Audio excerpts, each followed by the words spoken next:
जय श्री हरि। राजा पृथु कहने लगे, हे नारद जी, अब भक्तों के दुखों का नाश करने वाले भगवान की पूजा का कुछ इतिहास वर्णन कीजिए। तब नारद जी कहने लगे, हे पृथु, मैं तुमसे एक पुरातन इतिहास कहता हूँ। चौल नाम का एक राजा कांतिपुर में राज्य करता था। उसी के नाम से चौल देश का नाम पड़ा। उसने बड़े बड़े यज्ञ किए। ताम्रपर्णी नदी के किनारे पर सोने के यज्ञ आरंभ बड़ी शोभा को प्राप्त होते थे। उसके राज्य में कोई भी दुखी, दरिद्री, पीड़ित अथवा पापी नहीं था। वह एक समय अनेक प्रकार के मणि मुक्ताओं से भगवान की पूजा व प्रणाम करके वहीं पर बैठ गया।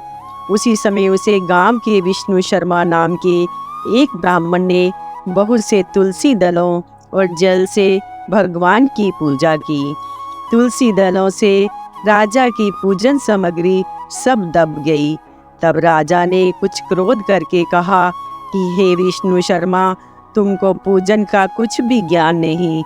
तुमने मेरी मणि मुक्ता और स्वर्ण की पूजा की शोभा तुलसी दल से ढककर समाप्त कर दी। ऐसे वचन सुनकर ब्राह्मण कहने लगा, हे राजन, तुम अभिमान युक्त हो, इसलिए भगवान की पूजा नहीं जानते। ब्राह्मण के ऐसे वचन सुनकर राजा बड़े गर्व से कहने लगा, हे ब्राह्मण, तुम स्वयं दरिद्री हो, भगवान की पूजा क्या कर सकते हो? क्या तुमने कोई भगवान का स्थान बनाया या कोई यज्ञ आदि किया? मैं सबके सामने कहता हूँ कि देखे, भगवान की भक्ति करके तुम वैकुंठ पहले जाते हो या मैं जाता हूँ। ऐसा कहकर राजा गुंगल ऋषि को आचार्य बनाकर बड़े बड़े यज्ञ करने लगा और ब्राह्मणों को बहुत सा अन्न और स्वर्ण आदि की दक्षिणा देने लगा।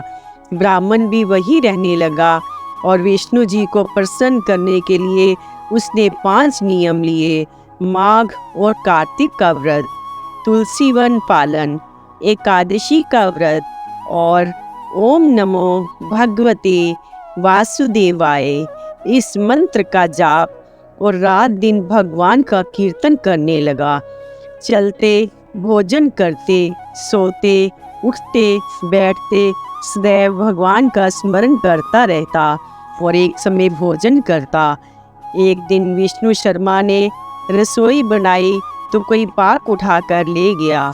उसने फिर रसोई नहीं बनाई, जिससे सायंकाल के पूजन का व्रत भंग ना हो जाए। दूसरे दिन जब रसोई बनाकर जिस समय भगवान को भोग लगाने लगा तो फिर कोई पाक उठा ले गया। इस पर 7 दिन तक होता रहा। विष्णु शर्मा भूख से अति दुखित हो गया। तब सोचने लगा कि ना मालूम प्रतिदिन कौन हमारा पाक उठाकर ले जाता है। इस भक्तों के आश्रम को छोड़कर जाना भी ठीक नहीं। यदि दूसरी बार भोजन बनावे तो सायंकाल का नियम छूट जाता है। तब कैसे भोग लगावें और कैसे भोजन करें? अच्छा, आज पूरी तरह ध्यान रखूंगा। ऐसा विचार कर एक जगह छिप कर बैठ गया। थोड़ी देर में क्या देखता है कि एक चंडाल, दुर्बल, दीनमुख, जिसके सिर पर केवल हाड़ और मांस ही रह गए थे, पाक उठाकर चलने लगा। ऐसे दुखी को देखकर विष्णु शर्मा के मन में अति दया उत्पन्न हुई और कहने लगा, भैया, रूखा भोजन क्यों ले जाते हो? मेरे पास थोड़ा सा घी है, वह भी ले जाओ। ऐसे ब्राह्मण के वचन सुनकर डर के मारे भागता हुआ चांडाल गिर गया और मूर्छा को प्राप्त हो गया। ब्राह्मण मूर्छित चांडाल को देखकर जल्दी वहां जाकर कपड़े से हवा करने लगा और मन में अति दुखित हुआ। थोड़ी देर में ब्राह्मण क्या देखता है कि चांडाल की जगह पर शंख, चक्र, गदा, पद्म और वनमाला धारण किए, किरीट मुकुट पहने हुए भगवान विष्णु स्वयं वहां पर लेटे हुए हैं। उसी समय ब्राह्मण उनके चरणों में गिरकर दंडवत नमस्कार करने लगा।